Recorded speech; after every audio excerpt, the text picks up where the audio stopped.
Most people fear failure like it's death.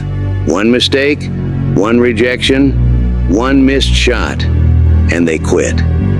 But let me tell you something. Your brain doesn't get stronger by avoiding pain. It gets stronger by surviving it. You're not supposed to be perfect. You're supposed to break, and then rebuild over and over until your mind becomes unshakable. Because the truth is this, growth doesn't come from success. Growth comes from failure. Not the big dramatic kind. Not the once-in-a-lifetime disaster that turns into a movie script. No, I'm talking about the quiet failures. The ones that happen when no one's watching. The workouts where you gas out halfway. The content you post that nobody clicks. The job you applied for and never heard back from. The skill you practiced 50 times and still got wrong. Those are the failures that build you. Not because they feel good, but because they force your brain to adapt. They stretch your tolerance. They toughen your skin. They chip away at your fear until courage is all that's left. And it doesn't happen overnight. It happens in the small defeats, the invisible setbacks, the private moments where you want to quit, but choose to stay in the fight. That's the battlefield. That's where the mental wiring changes. That's how discipline is installed, one failed rep at a time. Because every time you fail and get back up, you're training your nervous system to say, I can take more than I thought. And the person who can take more, they always go farther. Here's why most people stay stuck. They tie their identity to outcomes. If they win, they feel worthy. If they fail, they feel useless. So what do? They stop trying. They stay safe. They only do what already makes them feel good enough. They avoid challenge. They avoid risk. And without realizing it, they start shrinking. Not physically, not instantly, but internally, bit by bit. Every time they say no to something that scares them, they're reinforcing a belief. I can't handle failure.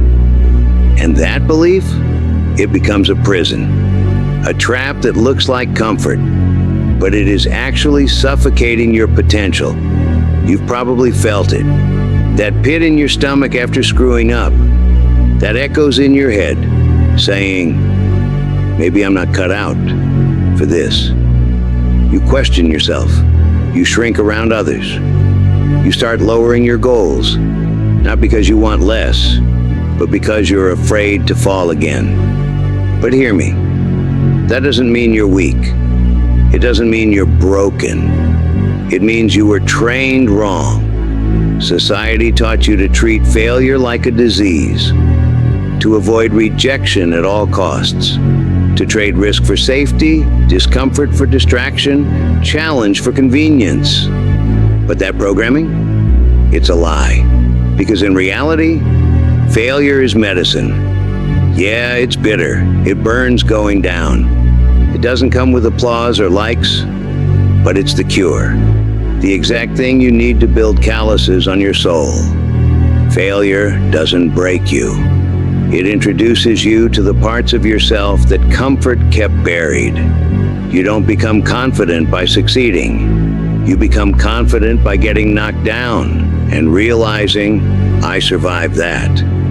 That's when your mindset shifts. That's when your wiring starts to change. When you finally stop asking, what if I fail? And start asking, what will I become if I don't quit? And that question, that's where real growth begins. Let's talk about a man who failed so many times. People told him to just give up. Sylvester Stallone. Before Rocky ever existed, Stallone was a broke actor, sleeping in a bus station, selling his dog for $25 just to eat. He got rejected by every agent in New York. Nobody believed in him. Not because he wasn't passionate, but because he didn't look the part. Slurred speech, crooked mouth, strange voice. They all said, you'll never make it. But he didn't quit. He wrote Rocky in 3 days. went door to door trying to sell the script. Everyone loved the story. Until he said, "I have to star in it." They said, "No." He said, "Then you don't get the script." He turned down thousands of dollars while still homeless because he knew failure now meant strength later. Eventually, a studio gave in. Paid him less, but let him act. And the rest? You know it. Oscar wins. Lifelong legacy. His name became the definition of underdog power. But it all started with a man who was rejected, broke, embarrassed, and alone, failing daily, and still didn't quit. Here's how you rewire your mind. You stop fearing failure and start using it. You flip the entire relationship. Instead of asking, "What if I mess up?" you start asking, "What will I learn if I do? Who will I become if I keep going?" Because your brain doesn't grow in safety. It doesn't evolve through perfection. It adapts when it's forced to. Just like your muscles tear under pressure before they rebuild stronger. Your mind works the same way. Failure is the weight. Repetition is the rep. Pain is the burn. And discipline? That's the form you practice under pressure. You don't become resilient by playing it safe. You become resilient by doing what scares you, failing at it, and coming back sharper every single time. That's how you rewire everything. You stop labeling failure as the end and start seeing it as the entry point to something bigger. You realize each time you break, you're not falling behind. You're building tolerance. Tolerance for fear. Tolerance for discomfort. Tolerance for growth. Because if you only ever do what you're good at, you'll never find out what you're great at. That's the lie comfort tells you. Stay here. Don't stretch. Don't fall. But here's the truth. You have to fall to rise. You have to miss to aim better. You have to fail to upgrade. So you rewire your mind by putting it under fire, by choosing the harder path, by failing publicly, by showing up shaky, unpolished, unsure, and doing it anyway. Not once, not sometimes, but every day, because your brain is like a muscle. And failure? That's the resistance. You don't get stronger by lifting what's easy. You get stronger by reaching your breaking point and showing up again anyway. Here's how you build a mind that doesn't flinch when it fails. You train for it, daily, on purpose. Call it your new ritual. Fail, track, learn, repeat, but only in that order. Skip the first and the rest crumbles. 1. Do one thing every day that you're likely to fail at. Don't dodge discomfort, chase it. Send that cold message. Try the heavy rep. Post that thing you've been overthinking. Ask the question you've been afraid to hear no to. Because if you're not failing, you're not stretching. And if you're not stretching, you're just decorating the comfort zone. You can't track what you didn't dare. So step 1, dare to lose. 2, now track the failure. Count it. Own it. Keep score like your life depends on it. 5 rejections? That's 5 bricks of mental armor. 3 misses? That's 3 sharp edges carved into your skill set. Don't count wins yet. Count wounds. Because those are proof you're in the arena, not just watching from the crowd. But if you don't track it, your brain forgets the battle, and you'll think you're not progressing. You are. You're just measuring the wrong metric. 3, reflect fast. Learn faster. Now that you've tracked the hit, study it. Not emotionally, logically. What broke?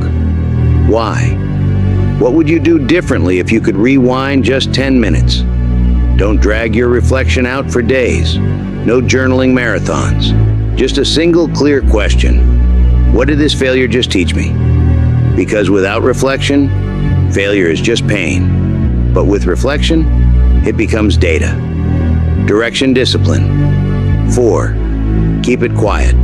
No announcements. No cheering section. You don't need to post your pain. You don't need to validate your grind. You're not doing this for applause.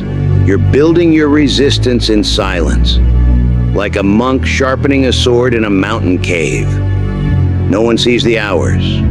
No one sees the repetition. And that's what makes it powerful. Because every day you fail on purpose.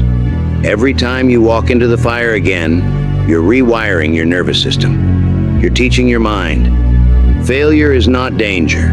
It's fuel. Discomfort is not panic. It's power. Most people fear the fall, but you fall forward with purpose. And that's what separates the unbreakable from the average. You don't need more confidence. You need more attempts. You don't need more motivation. You need more failure. You don't rewire your mind by thinking different. You rewire it by doing different until failing feels normal, until discomfort feels familiar. Because the goal isn't to never fall, it's to stop being afraid of falling. Rejection, embarrassment, falling short, those are symptoms of a strong life. So here's your challenge. Fail daily, fail loudly, fail forward. Because failure isn't proof you're broken. It's proof you're becoming something new. I know this is hard, and I know you've probably heard it all before. Take action. Fail forward. Keep showing up. And maybe you're tired of hearing it. Maybe you did try already. Maybe you did fail. And now that voice in your head is whispering, I don't know if I can keep doing this. Let me stop you right there. You're wrong. Because the moment you tried, the moment you failed, that was proof you started. And if you started once, you can start again. Every great story begins with one broken first step. Yours is no different. Don't let failure convince you to stop. Let it prove you're in the fight. I'm not asking for perfection. I'm not asking you to be fearless. I'm asking you to try. Again, right now. Take action. For God's sake, take action. Don't scroll to the next thing. Don't save this for tomorrow. Do something, anything, and see who you start becoming. Your future self is waiting. I'm rooting for you like your uncle would. You got this. Don't give up. Not now, not ever. And hey, if this video fired you up even a little, drop down and give me 10 push-ups right now. Then go to the comments and type, I failed. I got up. Because from this point forward, you're done running. You're building. Let's go.